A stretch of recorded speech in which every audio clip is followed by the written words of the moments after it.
Hi and welcome. Today we're going to be talking about how you can take back control of your Daz library. If you're anything like me, you can easily get lost trying to locate that iPhone prop or that special flower arrangement you absolutely know you have lying around somewhere. Can't seem to find what you're looking for. Is smart content not as smart as you'd like it to be? Or maybe you just can't remember the name of that special product pack with that thing in it, and there's just too many products in your library to narrow down your list of choices. Filtering by accessories or architecture or whatever isn't being much help either. Some products seem to appear in places you would not be expecting at all. It seems that, while Daz offers rich options to configure your content, they clearly aren't enforcing it very well in the products you can buy in the official Daz store. Any of the above ring true to you? Don't worry. You are most definitely not alone. So while Daz Studio gives us a generous amount of options for organizing our content, unfortunately, as it turns out, having the ability to do something, and actually arriving at that point, are two very different things indeed. As a new user to Daz, I didn't actually have much of an issue with this.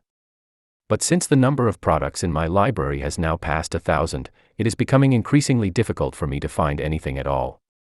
It's time to put the Daz tooling to the test. In this video, we will be learning about the following concepts. We'll be going over some basic challenges of content organization, and perhaps a bit about content organizational theory. We'll learn a bit about what a taxonomy is, and how it can help us get organized. We'll be exploring Daz categories and how they can be made to work for us. I'm very excited to get started. But before we begin, roll the intro.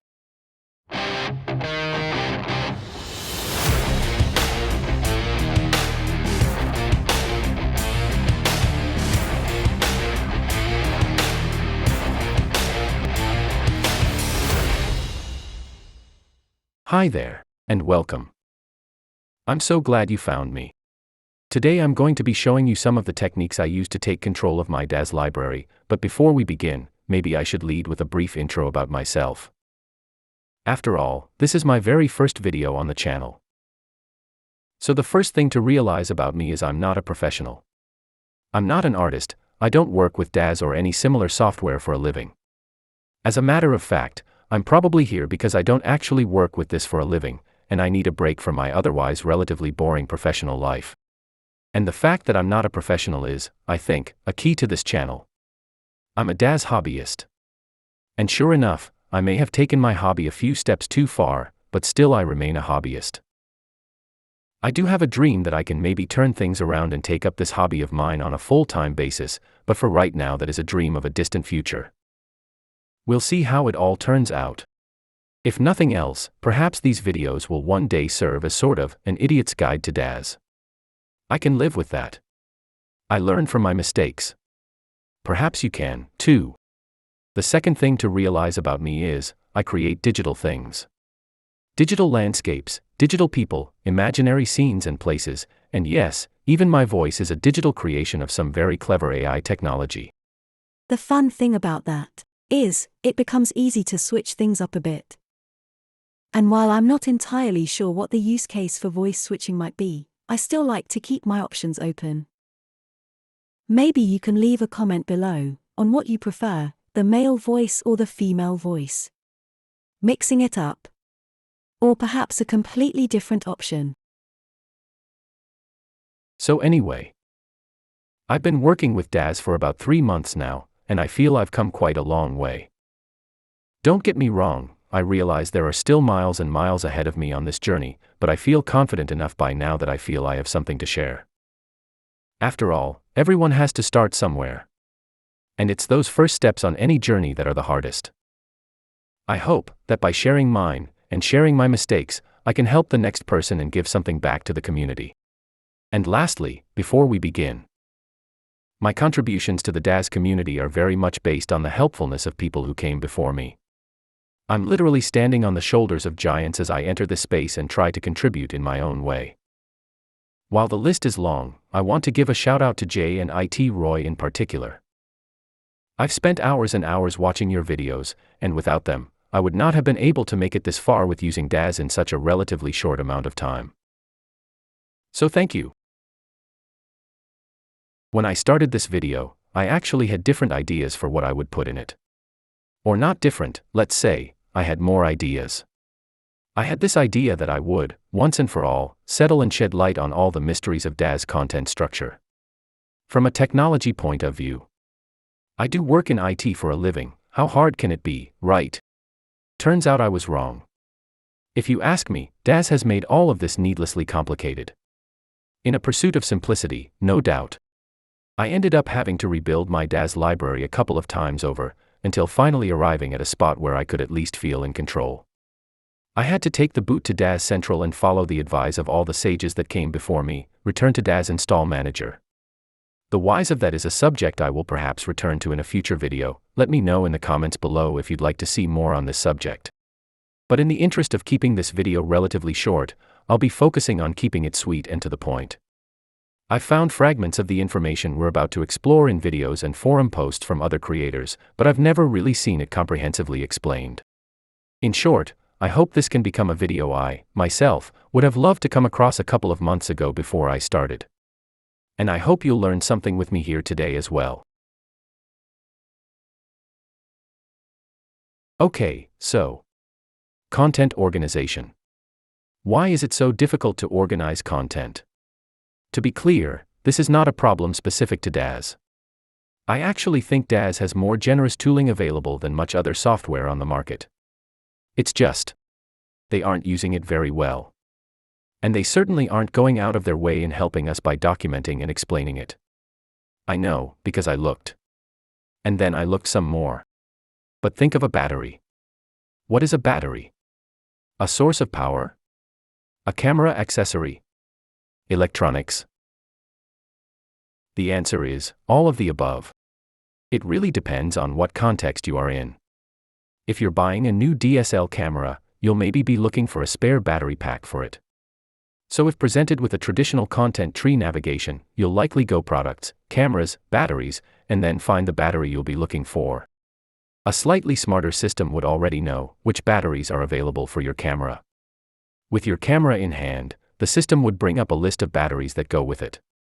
This is actually what Daz Studio tries to do when you select Filter by Context in the Smart Content tab.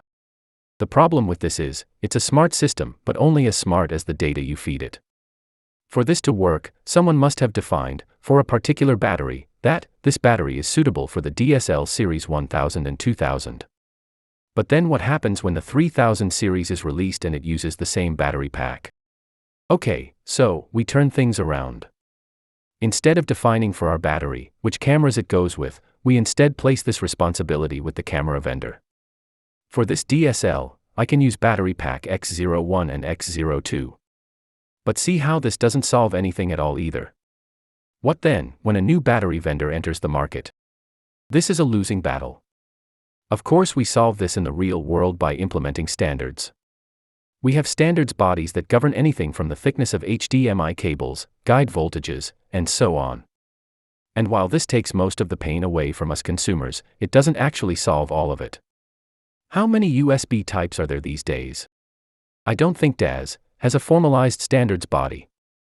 While they have done some of the work for us, they leave it pretty much in the hands of the individual content creators to adopt these standards. And not all of them do, this much is clear. It seems to work reasonably well on a high level. Like if you filter products by figures, for instance, or shader sets. But then if you go to something like Scene Builder, all bets are off.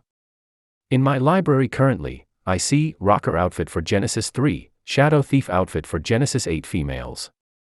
I mean, this is all fine and well, but how is this Scene Builder? Under Props, Industrial, I find Modern Vacation House and Small Photo Studio. Under Containers, I find some sneakers and a barber shop. Look, I'm not out to bash any content creators here. All I'm saying is, this isn't really very useful. I always end up trying to search my library, or just navigate via the content tree.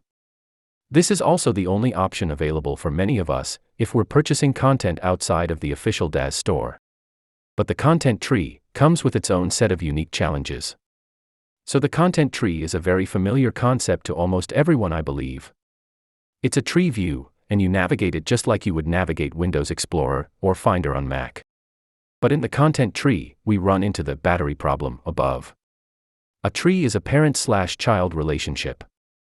A battery would live in one location in the tree, and not be able to show up in both camera accessories, camcorder accessories, or wherever else you would need to find it. So what you do, and what I've seen other content creators do, is that you come up with your own unique system that makes sense to you. And probably only you. And while this is of course fine and well, it will still end up betraying you, sooner or later. If you are reorganizing the content structure on your drive, you will eventually run into trouble when updating the product packages. Or when you need to reinstall your system for whatever reason. Or maybe you just realize, after a while, that your content structure isn't all you thought it would be. And you then decide to change it up again. But, what then, happens to all your existing scene files? Relinking all that missing content is a royal pain, and nobody's got time for that. And you still haven't solved the battery problem. Not unless you're willing to duplicate your content into multiple locations or, if you're an IT nerd, use advanced techniques such as symbolic links or the like. So the content tree, I quickly realized, just wasn't going to cut it for me either. But what then? When neither smart content nor the content library seemed to do the trick for me, what choice was I left with? I needed a way that I could use to organize my content, bought in the Daz store and from third parties. It needed to be multifaceted so that I could drill down and find what I need, based on the context I was in. And I needed to be able to make changes to it at any given point in the future, where either my needs have shifted, evolved, or just overall I found the system I had built had become unworkable. As it turns out, the answer did in fact lie in the content library. I just wasn't looking in the right place. Taxonomy. So here's a new word to some, to others it will be crystal clear. Just to make sure we are all on the same page, here is the Collins Dictionary definition of the word. Taxonomy is the process of naming and classifying things such as animals and plants into groups within a larger system, according to their similarities and differences. And if we turn to Wikipedia for a bit more clarification, we find, in a broader sense, taxonomy also applies to relationship schemes other than parent-child hierarchies, such as network structures. Taxonomies may then include a single child with multi-parents, for example, car might appear with both parents, vehicle, and steel mechanisms. To some, however, this merely means that car is a part of several different taxonomies. So in short, we can use a taxonomy to solve our battery problem. Excellent. Now all we need is a taxonomy. Turns out, Daz already has one. The taxonomy is what you navigate when you drill down below all products in smart content. It's what I was navigating earlier when I found all the wrong products in all the wrong places. But here's an important point to keep in mind. Just because the products we have in our library are classified wrong, does not imply that there is something wrong with the taxonomy itself. It's just being used wrong. We can choose to define our own taxonomy. Or we can choose to mimic and duplicate the one Daz has in place for us. As for me, I will be going with a bit of a mix. As we explore this together, I'll share my reasons why, and how this makes sense to me. You will, of course, make up your own minds on this, and so you should. Remember that with the approach we'll be taking here, your original underlying file structure stays intact. We won't touch it at all. Right. So to find the Daz Studio taxonomy, start by going to your Content Library tab. Find Categories near the bottom and expand it. Now expand the default node. Looks familiar? That's because it is. This is what you navigate when filtering on smart content. It's also used in other areas of Daz, for example when selecting shader presets. Let's take a look around. Under Figures, Creatures we find the first proof that the battery problem can be solved. Notice how the sub-dragon appears under both air and land. And what a fearsome looking fella he is, indeed. Under Environments, Architecture, we find a few elements on the top level. And I'm then offered to drill down under Complete, Exterior, and Interior. This is where we run into the first problem. For most of us, this is too simple a way of organizing this area. For me, I would want to group architecture into something like contemporary, medieval, future, or perhaps sci-fi. I would further want to group it into something like living spaces, places of business, and so on. And maybe take it one step further, and organize places of business into something like service/restaurants, shopping, office, and so on. So in here, the taxonomy that Daz provides will not be sufficient for me. Another example, if we look under hair. It is essentially grouped into long, short, face, and updo. So this is a good start, but I, personally, would further like to organize the hair into deforce/non-deforce, and perhaps even add a layer that differentiated between male and female hair. And if we want to get really advanced about it, I would ideally like to further organize replaceable hair. Kind of like, this updo goes with this long hair, for when a model lets his, or her, hair down after a long day at the office. And of course we could also consider time period. Some of those 70s hairstyles have long since gone out of fashion, y'all.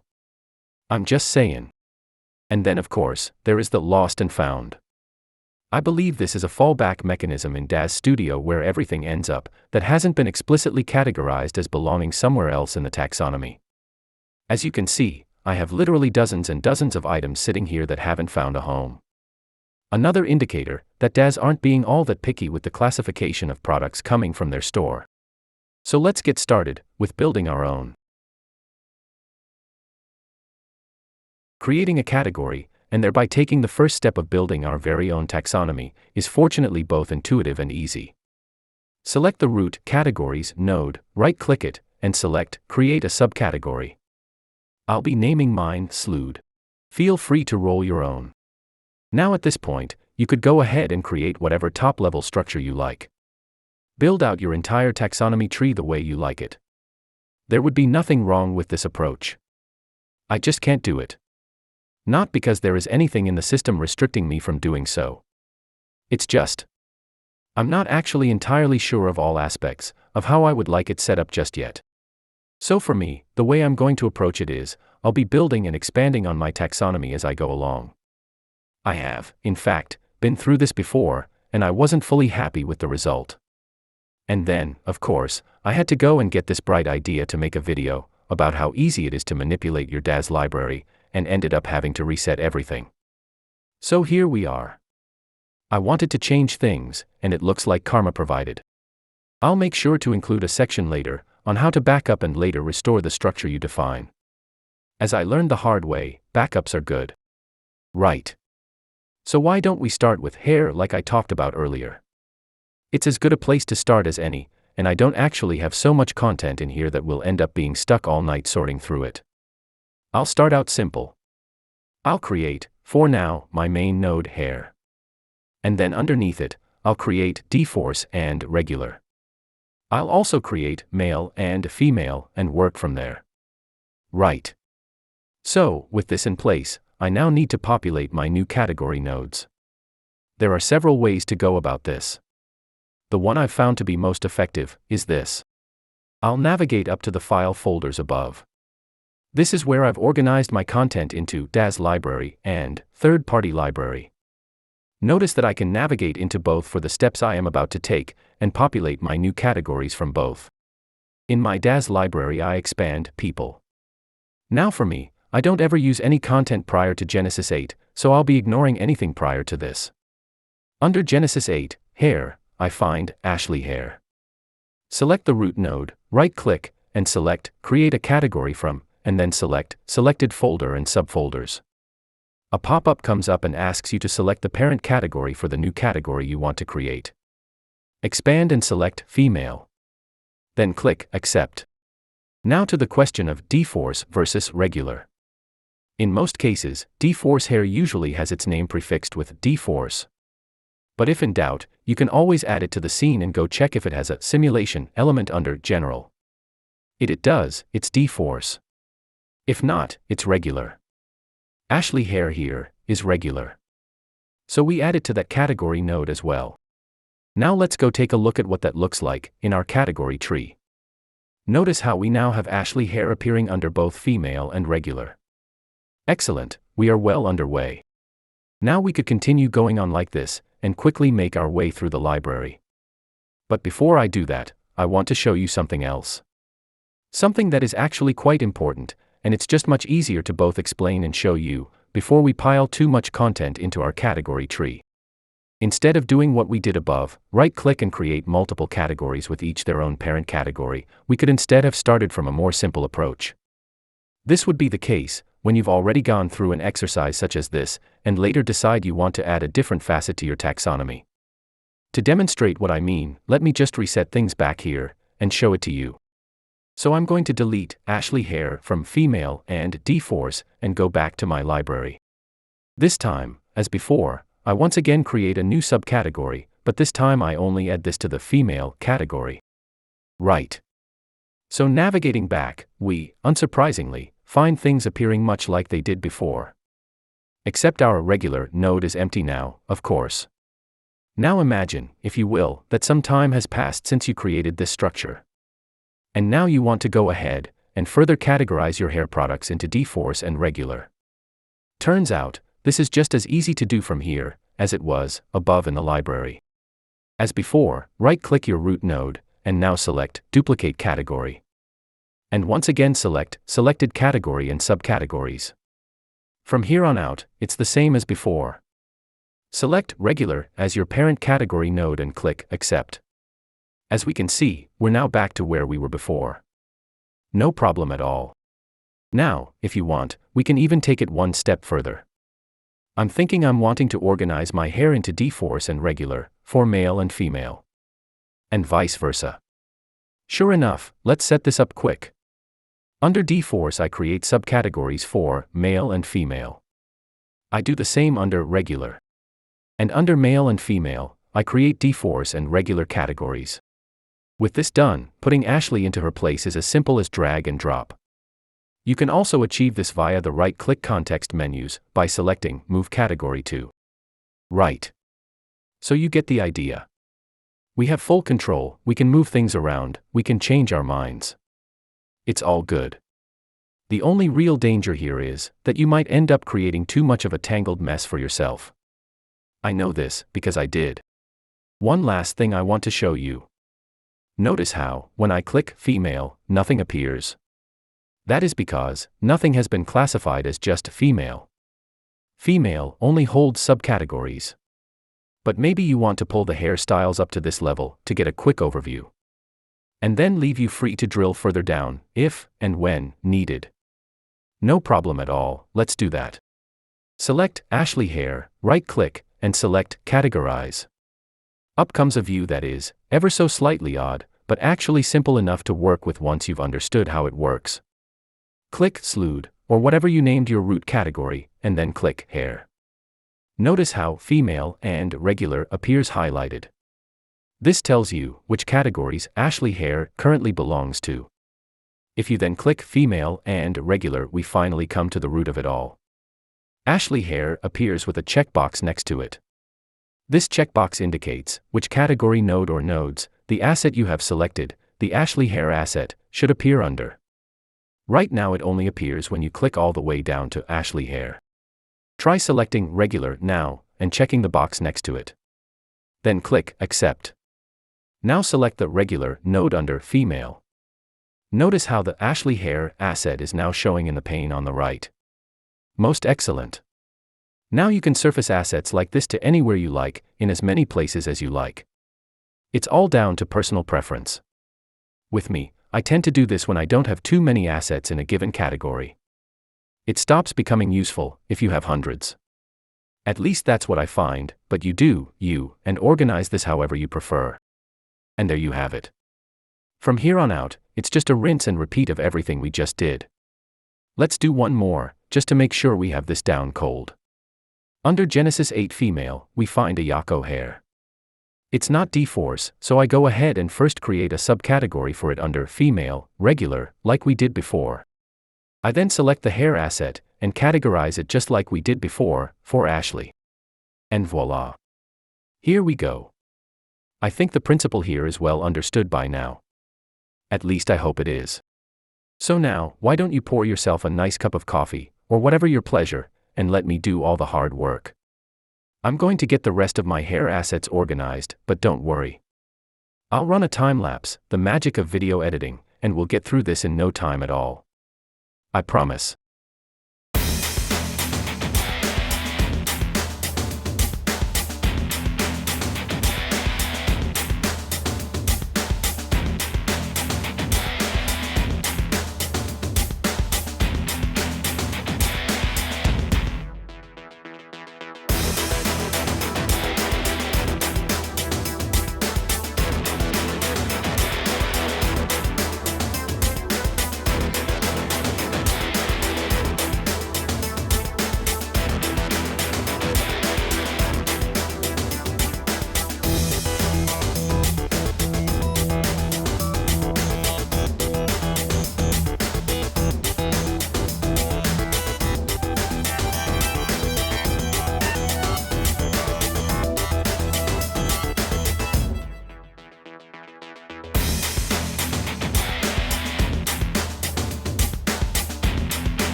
Right.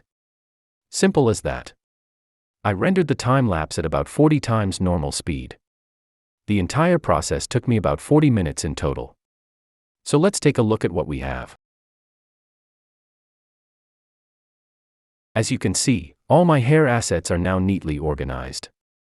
At this point I could consider possibly organizing the hair even further. Maybe splitting it up into ponytails, buns, long hair, and so on. The beauty of this approach is, it can be refined and altered as your needs evolve over time. Nothing is set in stone, and no changes you make to this structure is going to break your existing scenes or cause other ill effects. Keep in mind, we're only going through this as an example. I'm not convinced myself that this is exactly how I want to organize my hair assets yet. But insofar as demonstrating the principle, and showing you the flexibility of what you can achieve here, I hope I've succeeded. And now, let's talk backups. You would, and definitely should, make sure you have a backup of your custom category structure. Not only will it serve you well if and when you ever need to move on to a new machine, it will also serve you very well indeed if you ever decide to pick a fight with the Daz Content Manager. A fight you're likely to lose. At least that's what happened to me. Fortunately, backing up is easy to do. There are probably more ways to skin this cat, but the way I do it is this. I right-click on the Content Library pane, and then select Content DB Maintenance. A pop-up appears. Select Export User Data and click Accept. This doesn't take long at all.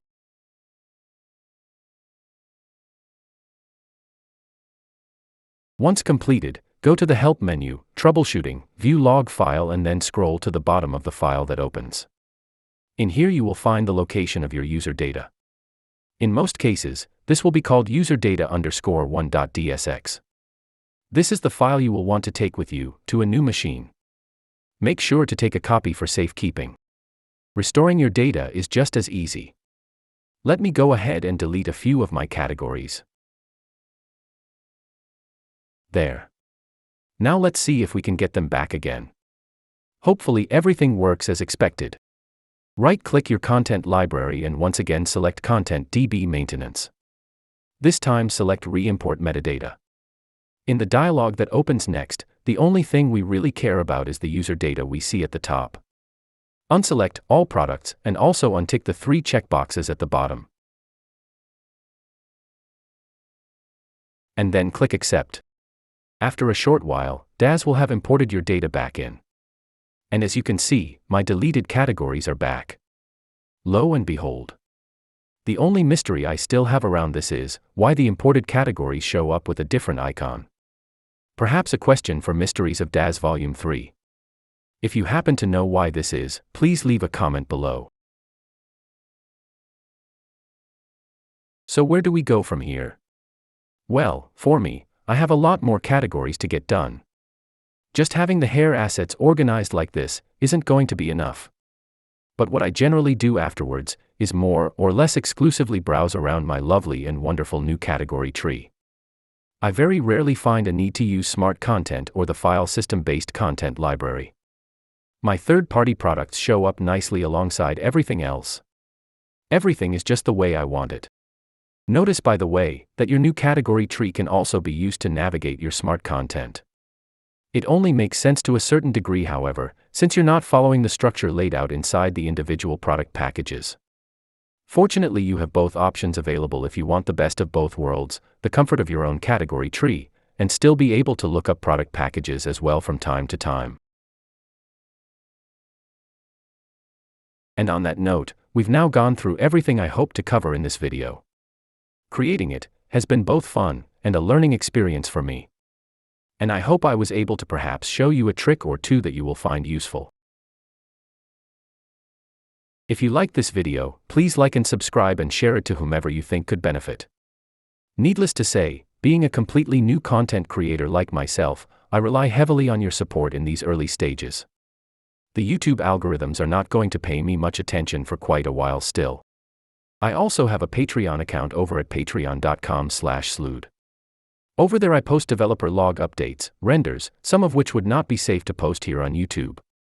I will also share Daz projects, and other things and assets I work on from time to time. If you want to support my work even further, come join me there as well. The doors are wide open and the halls are very empty.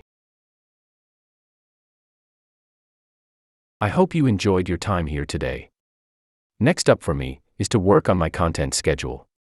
I will strive to keep a somewhat steady stream going, but nothing too frequent. I don't want to set myself up for failure by trying to fit in a too aggressive schedule. Until then, have a wonderful Daz time.